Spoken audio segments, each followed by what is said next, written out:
Usually, NULL is a radio broadcast on WNUR 89.3 FM, Evanston, Chicago.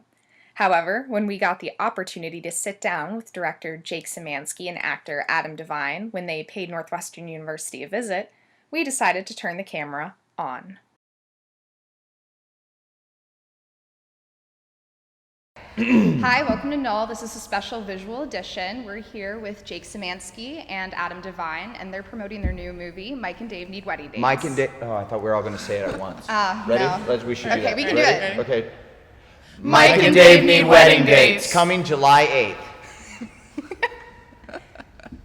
So, Jake, how does it feel to be back on Northwestern's campus, given you're an alum? I love it. I love Northwestern. Every time I get to come back, it's been a couple years, but I miss it, man. It's great out here. Miss the weather?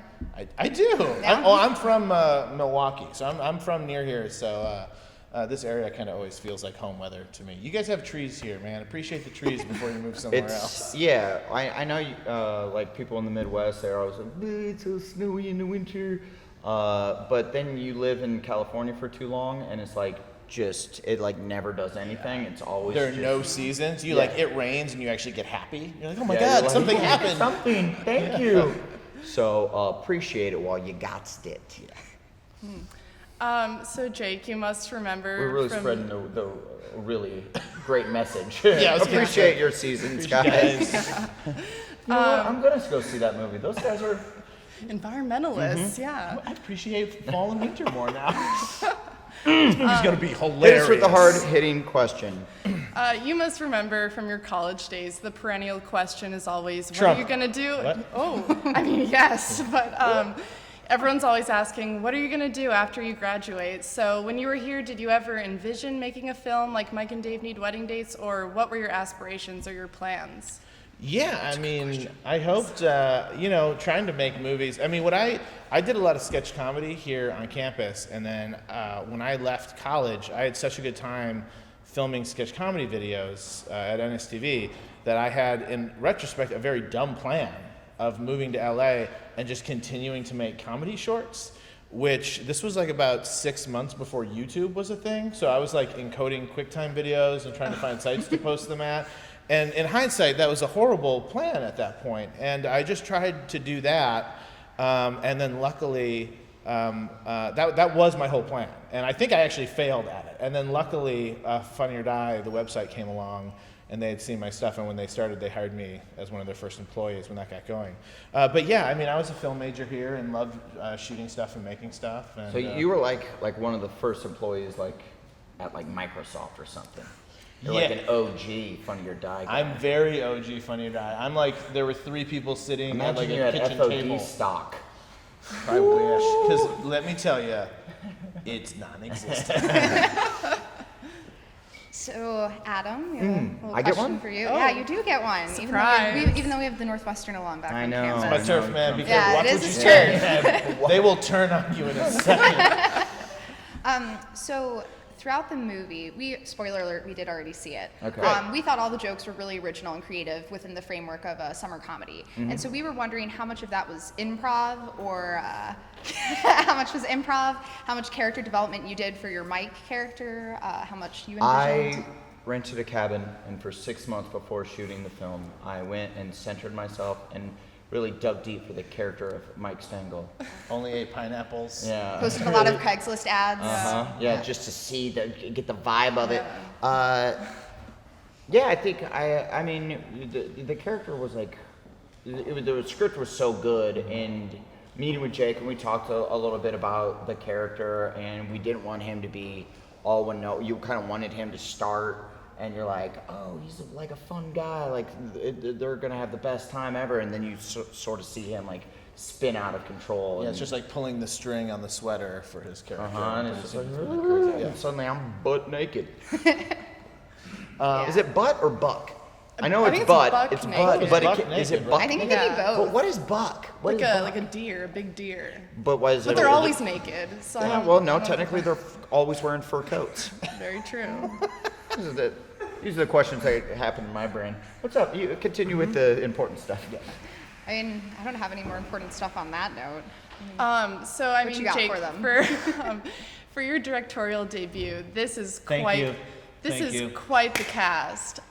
We want to know what's the craziest thing that happened on set. Give us college kids something to something to think to about. write home about. Yeah. I mean, the craziest thing, legit, that probably happened wasn't on set, and it's when all my actors went shark diving without me because they're not supposed to do dangerous stuff, and literally jumped in water with no cage and swam with sharks big enough to eat them for fun. And Mr. DeVine was one of those people. Oh wow. And Zach, straight up, no joke, like grabbed the fin of like a 16-foot. Was it a tiger shark? I mean, let's not exaggerate. It was 13 foot. Okay, a big shark, and just rode it through the ocean. It was insane. It was like, I didn't know you could do this, but literally we went out with this girl. You can look her up. She's like one with the ocean, and her name is Ocean. Ocean Ramsey. Oh. And Her and name is Ocean. She's got to be good in the water. she's bizarre. She's like this beautiful blonde girl that has hair down to her butt and like just swims with the dolphins and the sharks. And we went out with her, and you literally get in the water with sharks, like tons of sharks. There was like 17 sharks. And we're like, there's sharks everywhere, and like this one shark kept like popping its gills, and I'm glad that I did the impression for you, like you couldn't figure it out. Also, this is radio, so perfect. Yeah, no, there's a camera right there. Oh, is that what that Posting is? it, and it's gonna be all. I'm a bad computers, director. it's gonna be computers. Why would you think it's radio if we're just in this? Well, it will be broadcast. but Okay, it's gonna we're be. Also doing Anyways, video. this shark was beefing with me. No, I want to get into this. No, hang on. Why would you? And then all of a sudden all the sharks disappeared, and I'm like, ooh, feeling good. I like it when there's less sharks. And then Ocean points down, and like from the deep blue, is that LL Cool J movie? Deepest Bluest. Yeah, deepest bluest sea. This giant 13-foot tiger shark came, and Zach immediately swam to it, grabbed its fin, and rode it. Wow. And in the video, he posted something online, like there was all these GoPros everywhere, of you see me, I'm in like bright green swim trunks. I immediately turn around and aggressively swim back towards the boat. Scary.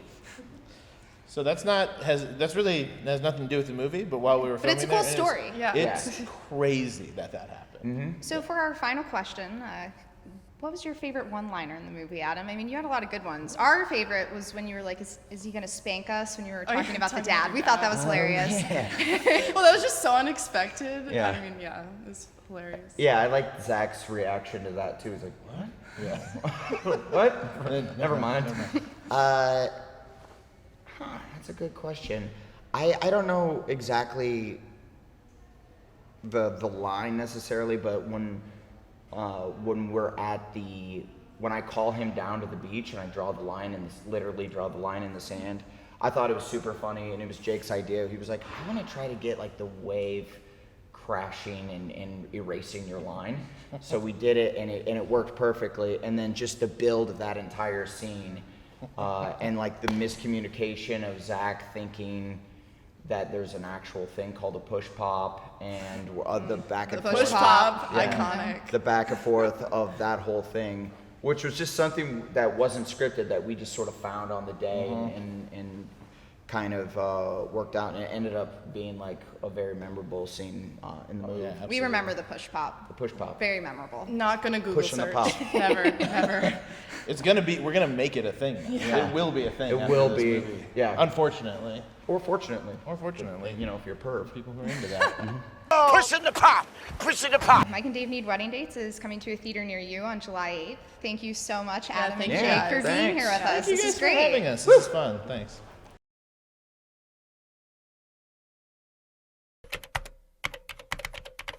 So this is not radio.